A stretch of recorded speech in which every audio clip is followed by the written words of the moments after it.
Lord be with you. A reading from the Holy Gospel according to John. Pilate said to Jesus, "Are you the king of the Jews?" Jesus answered, "Do you say this on your own, or have others told you about me?" Pilate answered, "I'm not a Jew, am I? Your own nation and the chief priests handed you over to me. What have you done?" Jesus answered, "My kingdom does not belong to this world. If my kingdom did belong to this world, my attendants would be fighting to keep me from being handed over to the Jews. But as it is, my kingdom is not here." So Pilate said to him, "Then you are a king?" Jesus answered, "You say that I am a king. For this I was born, and this I came into the world, to testify to the truth. Everyone who belongs to the truth listens to my voice." The Gospel of the Lord.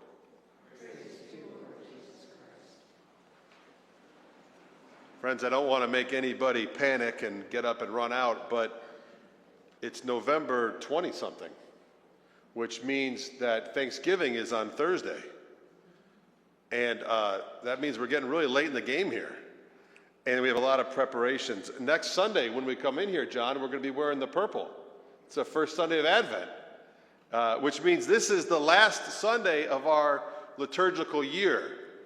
It's not even light out, for goodness sakes, for the 5:30 Mass, is it? And today we celebrate in the church liturgy something really spectacular, a celebration entitled The Solemnity of Our Lord Jesus Christ the King. And the idea is not that he's just a king in a normal sense, but that he's actually the king of the universe. This feast day was installed 99 years ago, believe it or not, by a great pope named Pope Pius XI. It was 99 years ago, 1925, that Pope Pius looked around the world and he was very concerned at what he saw. Now, some of you might be raising your hands and saying, "This is the worst I could have ever imagined the world to be in. We got this, we got this, we got that." But I challenge you that you would not want to trade and wake up in 1925. In 1925, Pope Pius had just seen the end of the Great War, the destruction and the loss of millions of lives, Europe completely destroyed, major cities in complete and total upheaval, disruption, death, and really a warfare that was unimaginable in its horror with modern machinery. And in the wake of all that devastation, the political climate was uneasy at best. What was happening was the governments that were being recreated across Europe and other places were tending towards socialism or communism or totalitarianism or fascism. And so Pope Pius saw this political climate that looked even worse than it had before. And in the world of economics, he saw that the rich were getting richer and the poor were getting poorer. And he saw that these systems that were coming out with these ideas from Karl Marx and other places were reducing humanity to be just mere workers or units. The philosophy of the day was becoming more and more secular. And simply put, it meant that God and spirituality and things that we thought were true were being pushed to the edges of society. And in 1925, it was becoming more in vogue to think less and less about God. And so Pope Pius XI, 99 years ago, said, we're going to end our liturgical year by remembering and recalling that Jesus Christ, the Son of God, is the King of the universe. And he did it in a letter, and the letter wasn't just written to the Catholics. And it wasn't just written to the Catholics, it was addressed to the world. And the idea was, no matter who you are, where you are, if you can hear my voice, I want you to know that the Son of God is the King of the universe. Now, how did that work? Because the reality is, as much as we might celebrate that Jesus is King, we still got Hitler.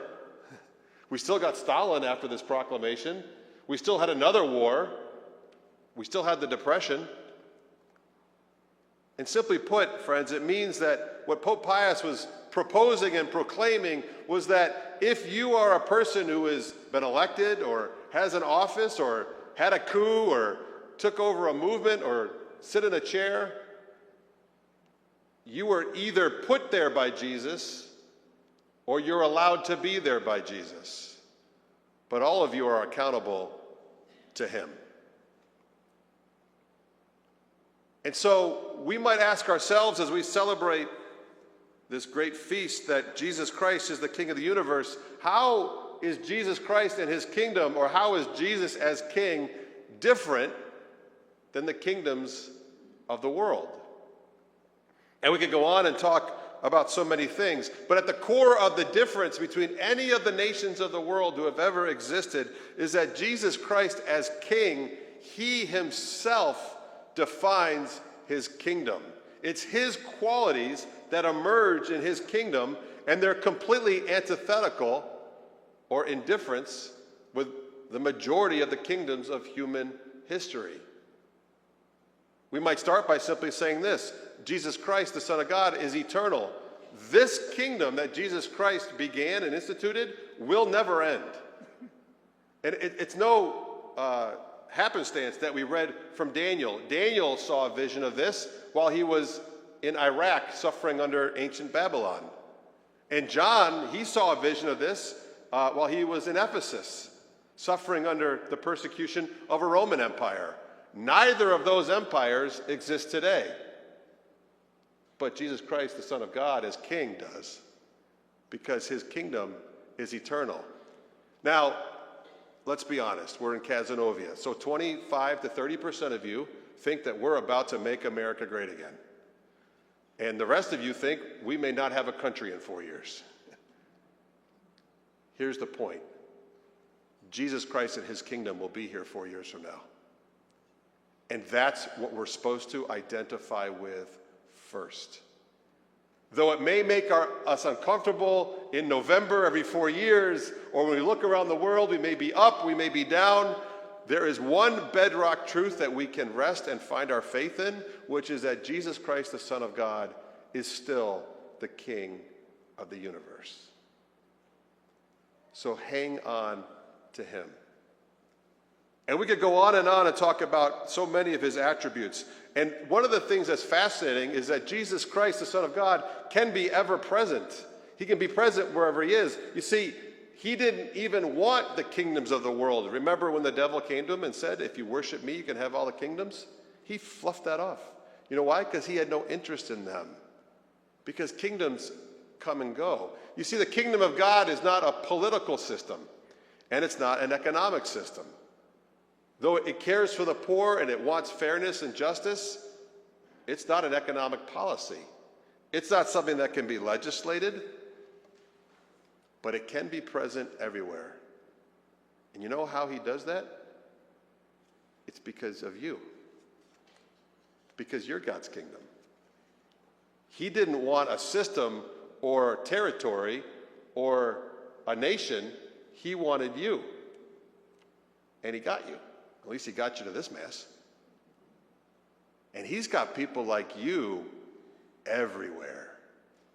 If we went to Russia or Ukraine, or we went to Iraq, or we went to Poland, or we go down to Colombia, or we go up to Canada, we go to Sydney, Australia, no matter where you go, Hong Kong, Beijing, it doesn't matter. You know what? Jesus Christ has got somebody there.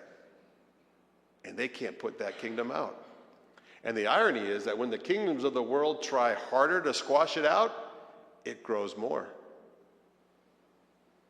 Because God's kingdom thrives when it's persecuted. So friends, the kingdom is eternal and the kingdom is everywhere because Jesus Christ is. And I'll just give this one last thought. What makes our kingdom perhaps more different than any of the other nations of the world is that our kingdom is rooted in forgiveness. It's rooted in the King who gave his life so that people could be forgiven. I don't think there's any other kingdom or nation that has that as their number one policy. This came to a head for me recently in my life. I'm humbled that I enjoy a great friendship with our Cardinal, Timothy Dolan, down in New York, and I recently got to have breakfast with him at his rectory, and we were chatting about Jesus Christ and just how unique and different he was, and talking to this idea of forgiveness. And he told me a story I'd never heard. You know, the whole vision of Jesus and his heart for the world, right? That beautiful, miraculous heart that Jesus has for the world that was given to Saint Mary Margaret Alacoque. And apparently Saint Mary Margaret was such a humble person, such a beautiful woman, that Jesus kept visiting her, and she was concerned that maybe this wasn't Jesus coming to encourage me, maybe it was the devil coming to confuse me. So she went to her advisor, another saint, Saint Claude de la Colombière, and she said, Father Claude, what if this is really the devil and it's not Jesus? What do I do? And Saint Claude said to Saint Mary Margaret, here's what you do. The next time Jesus comes into your room to talk to you, ask him what the last sin was that you confessed to the priest. Because I guess the supposition is that whatever we tell Father Kevin, Jesus is listening. Okay? So she said, that's a great idea. Well, Jesus showed up again, and she said, Jesus, tell me the last sin that I confessed in confession to my priest. And Jesus looked at her and smiled and said, I don't remember. Friends, the truth about the kingdom of God, and this is tough for us as Catholics, God is not walking around with a clipboard keeping track. There is no score above your head. It's not how it works. He doesn't remember the things you've done, and he doesn't remember the things that were done to you. Because he is the Son of God, the Lamb of God. He took away the sins of the world on himself. He died to make that right. So my encouragement to you is this. On Thursday, some of you are looking forward to seeing your family, and some of you are looking forward to Friday. A lot of them are looking forward to Friday, Father Kevin.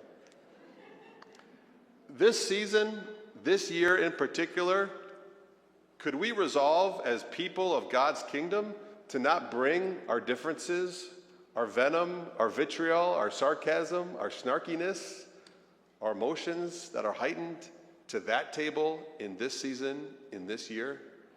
Maybe we could differentiate ourselves as people in God's kingdom by being people who forget and who forgive. And if you can't, I get it. But maybe you could ask Jesus to help you. And even that would be a step in the right direction. So as we finish our liturgical year, may we worship and celebrate Christ as King, and may we ourselves become people who forgive as he forgave us.